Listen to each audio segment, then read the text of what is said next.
Welcome to This Explainer. I am absolutely thrilled you're joining us today because, wow, we are embarking on a truly mind-bending journey. We're leaving the realm of science fiction totally behind and stepping right into the cutting-edge, real-world science of paleogenomics. We're going to explore exactly what it would take to actually reconstruct a dinosaur, the monumental genetic hurdles standing in our way, and a wildly fascinating new theory about where dinosaur DNA might actually be hiding right now. Okay, let's dive right into this. It's the ultimate mystery box question, isn't it? Can we actually clone dinosaurs? I mean, ever since the 1990s, we've all been captivated by the idea that these magnificent prehistoric titans could somehow walk the Earth again. But the leap from a cinematic dream to biological reality is, well, it's massive. So to answer that, we have to look at the hard biological and chemical limits of the natural world. And we've got to start with the most famous de-extinction theory of them all. Section 1. The Jurassic Park myth, Hollywood versus science. You know the Hollywood myth, right? A mosquito bites a T-Rex, gets trapped in tree sap, and then millions of years later, scientists magically extract the blood. But as you'll see, the scientific reality is vastly different. First off, the sheer mathematical probability of finding a perfectly preserved blood-filled female mosquito that landed in resin literally immediately after feeding on a dinosaur is incredibly slim. But hey, even if we did find one, that sample wouldn't just be pure dinosaur DNA. No way. It would be entirely contaminated by the insect's own genome and all the surrounding microbes. And the final nail in the coffin here? Fossilized amber isn't actually airtight. It breathes. Environmental factors seep in over time, meaning the organic material inside is completely subjected to oxidation and decay. And this brilliantly illustrates just how far off the timeline we actually are. The last dinosaurs died around 65 million years ago, but the absolute expiration date for any readable DNA is estimated to be roughly 6.8 million years ago. To put that into perspective, the oldest DNA scientists have ever successfully recovered is just over 1 million years old, and that came from a mammoth frozen in Siberian permafrost. So that massive gap between 1 million years and 65 million years, it's simply insurmountable for intact genetic material. Which brings us to Section 2, the DNA expiration date, chemical limits. To really understand why the cinematic dream is dead, we have to look at the hard chemical limits of DNA. 521. That is an absolutely crucial number. It's the half-life of DNA in years. What this means is that every 521 years, half of the bonds holding the DNA backbone together just break down.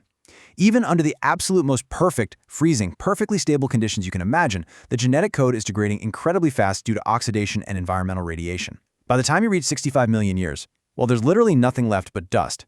The genetic puzzle hasn't just fallen apart, the pieces themselves have completely disintegrated. Now you might be wondering, how are we so sure these bones are 65 million years old in the first place? Because carbon dating only works for about 50,000 years.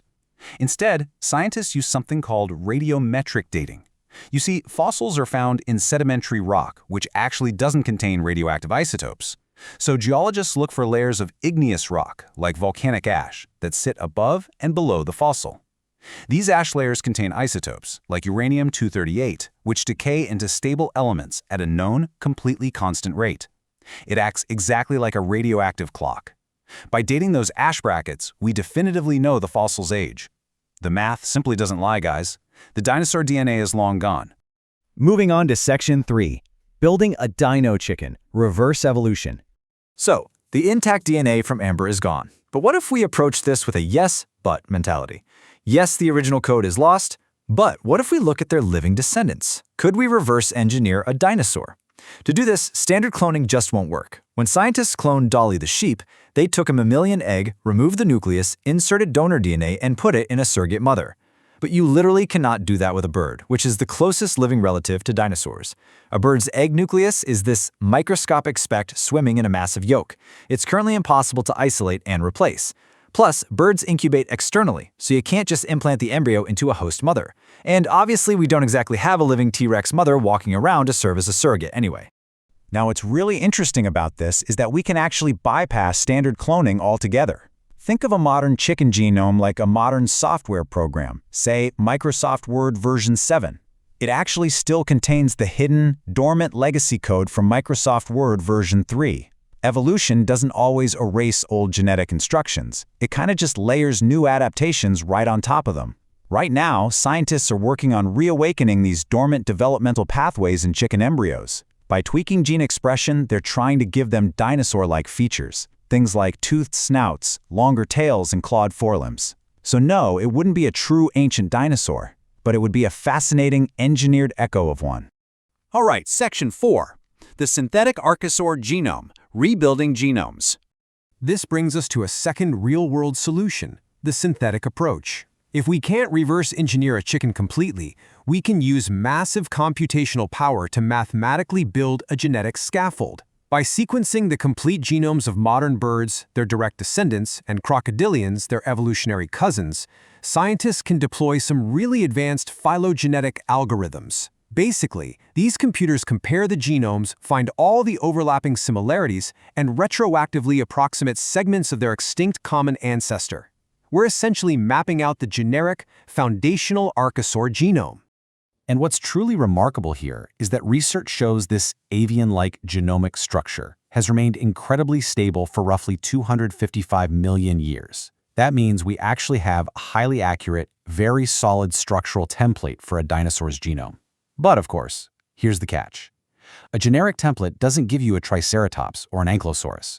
We have the foundation, sure, but we're still missing the unique, species-specific genes that made these magnificent creatures exactly who they were. Section 5. Hunting for genetic shrapnel, finding missing DNA. Okay, this leads us to the absolute climax of our explainer, the big mystery box.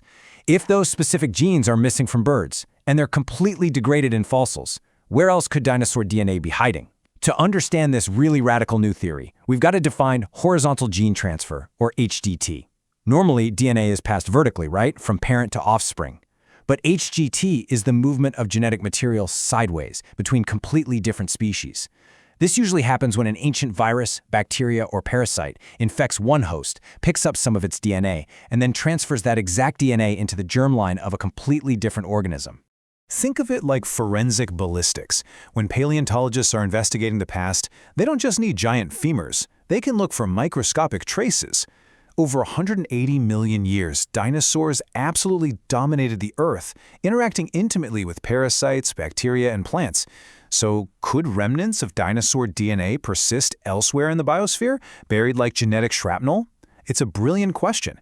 Did those ancient microbes actually ferry dinosaur DNA into the genomes of other surviving organisms, where it just sits today? Let's move to see how this builds into an actual, actionable scientific methodology.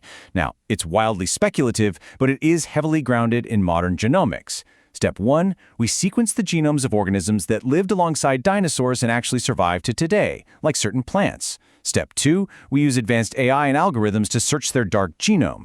These are the vast, non-coding regions where ancient transferred DNA actually tends to hide, and we look for animal fragments. Step 3, we cross-reference those fragments against that synthetic archosaur template we talked about just a minute ago. So where exactly are we looking for this? Well, gymnosperms, like pine trees and cycads, along with ancient lineages of ticks and fungi. You see, the Mesozoic era was incredibly warm and humid. It was an absolute biological powerhouse, perfectly suited for high microbial throughput. Dinosaurs were constantly brushing against plants, getting bitten by ticks, and dying into fungal soil. Because these plants and fungi have massive, very slowly evolving genomes, it is highly plausible that millions of years ago, a virus transferred a piece of T-Rex DNA into a pine tree, and that tree's descendants are literally still carrying that genetic shrapnel today. Mind-blowing, right? Section 6. Should we play God? The ethics of de-extinction.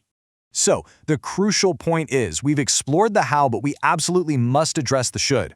Bringing an extinct species back to life is a massive ethical minefield, and we really have to impartially balance these profound realities. The risks are, frankly, severe. A resurrected dinosaur would be the ultimate invasive species, potentially devastating to modern ecosystems. On top of that, accessing ancient DNA might accidentally unleash dormant inherited viral DNA that our modern immune systems have absolutely zero defense against. However, the rewards, they're equally massive. The technology developed here could completely revolutionize genomic archaeology and medicine. Plus, the sheer public excitement of a de-extinction project could generate unprecedented spillover funding for conserving the endangered species we have on Earth today. But beyond all the hard science, there is a deeply tragic reality to consider here. We call it the lonely dinosaur.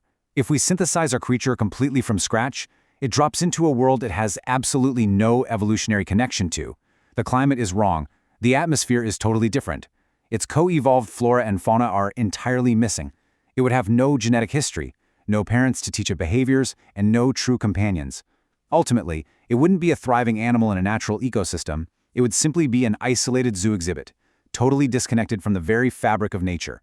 We've gone from mosquitoes and amber to hunting for genetic shrapnel hidden in the DNA of modern pine trees. The science is advancing faster than we ever thought possible, and we're actually gaining the power to read the legacy code of the Mesozoic era. But I want to leave you with this final, profound question to think about. When the day comes that we finally assemble those missing pieces, just because we have the power to bring them back to our world, does that actually mean we should?